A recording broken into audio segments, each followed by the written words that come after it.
My precious right hand. What a Canadian immigrant accomplished with God's help after the experts failed. By Peter Hoover, originally of Ontario, Canada. Chapter 4 of 5. Tender Fingers, Strong Arms. Back on the farm, northwest of Kitchener, where we lived, everything had changed gear. The sap season behind us, the overflowing streams and temporary lakes of the melting snow had finally subsided, and Dad with my older brothers had plunged into the seeding time. The Satzeit, as we called it. Even the horses seemed eager to work on the land again, all their buckles and snaps, their newly oiled harnesses glistening in the sun. Mom and the girls, from morning to late, planted neat rows of Dutch cream potatoes, butternut squashes, parsley, endive, and black beans. We really liked those black beans. Our Mennonite friends of Brazil had brought the seeds.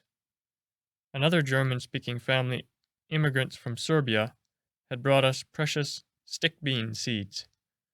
We liked the taste and planted them every year. Food, food, and more food. By the end of the season, in the fall, when I would start going to school, our various cellars, our smokehouse, our dusty attic with all of its hanging bags of dried apples, or Gedierteschnitz, and braided onions, we would enter the Canadian winter in confidence. So much food, so many delicious things to choose from, both in the summer and during the snowy winter. Well prepared, comfortable, and all around us, delightful peace. Could it even be true that so many families, so many villages, and even entire nations around the world could suffer a lack of food? The more I heard of Frau Siemens, the more I wondered, why does God allow so much suffering? So much that does not seem fair. The last time Mom and I visited Frau Siemens near Niagara-on-the-Lake, she greeted us, all smiles, and throwing up her arms in delight. Ach, guck mal! Oh, just look at it! How can we thank our dear Lord enough? He has healed you, and all you need to do now is serve Him. Serve Him with everything you have, as long as you live, and the Lord will continue to bless you. Pleased to demonstrate my restored arm and my functional right hand, I loved Frau Siemens all the more. What had I really learned from her, an outstanding Held, or hero, of the kingdom of God in my last year of trial? How long do you think, Mom wondered, that you can do this work here in Canada? You have gone through so much. You now live here alone, with your sons all married and gone. Have you decided when to call it quits? Frau Siemens, thoughtfully working on my shoulder for the last time, said, How long I keep working has little to do with me. As long as the Lord gives me strength, as long as He helps me, I will work until He calls me home. But, she continued, there is one thing, a very important thing that I dare not ever forget. I must keep my fingers soft, tender, like baby fingers. Mom looked startled. What does that have to do with it?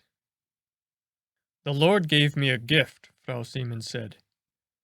It is a wonderful gift. With my fingers, always tender, I can feel the problem in people's bones and muscles and joints. I can just feel how things are going in people's bodies. It may sound unusual, but it is true. So, Mom began to understand.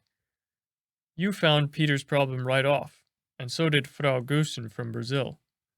But the specialist in Kitchener could not figure out what had happened, even after 3 operations and so many x-rays and tests and pills. Exactly, Frau Siemens declared. It takes the inner connection with God to do this work successfully. Yes, we need to know how bones and veins and muscles work. Everything works together with God. Everything fitting together in the peaceable and glorious order of the kingdom of God. But, this may sound strange again, for years I have not been peeling potatoes. Even I, on the tall chair, swung around to see. Does this make any sense? What might peeling potatoes have to do with the work of God? Frau Siemens patted my shoulder and smiled. It sounds funny, she said, but I cannot peel potatoes. They have too much starch. If I soak my fingers with starch and they begin to pucker, I am done. My special feeling from God goes away. Just like what happened with Samson when his hair was cut. God's orders, personal orders to you, need to be obeyed. All the time. Frau Siemens paused. Everyone who walks with God must learn how to hear his voice, personally. Then, things begin to work. Many years later, I learned more about the Spirit of God and what that has to do with intuition and our consciences and what we do with them along the way. A warped conscience that leads us astray, or a good conscience that leads us to everlasting life. But Mom and Frau Siemens had changed the subject. Mom wondering how the Siemens family came from Germany to the New World. Oh! Glancing at the clock, Frau Siemens said, I better not tell you too much more. Now that her treatments no longer hurt me so much, I suspected the need for the stories had gone away. Yes, we left Bremerhaven in Germany, she said, on the SS Volendam, over 2,000 people on board. We sailed to the far distant land of Argentina. In Germany it had been so cold, so much snow. But now, as we turned to the south across the Atlantic Ocean, it had turned warm. Not only warm, but hot, in the city of Buenos Aires, where we finally landed. All the way across we could speak with the Dutch sailors. They also knew German. But now, nothing.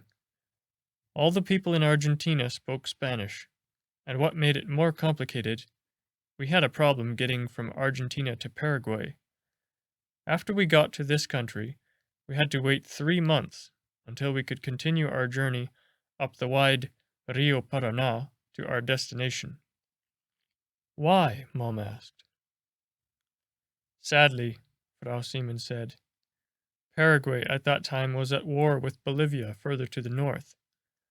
Untold numbers of young Spanish-speaking men lost their lives in the vast, large, deserted Chaco, the dry western side of Paraguay. Did you settle in the Chaco? No, Frau Siemens answered. We settled in the rainy green eastern part of Paraguay, and we called our new Mennonite colony Volendam. There in the rainforest we started with very little. First, we all lived together in long, palm-thatched shelters. Every family built their own little cook stove, crudely, with plastered mud and sticks. Every mother cooked and washed for her own children. But apart from that, we all needed to work together to build our new houses and villages with rough tropical timber.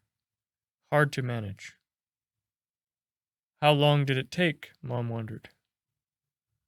Oh, we all worked with a will. Flexing her own arm muscles, nothing to be sniffed at, she said. All of us, even us women, had to pitch in and help. And to be sure, over half of these immigrant families only had a mother, no father. Why?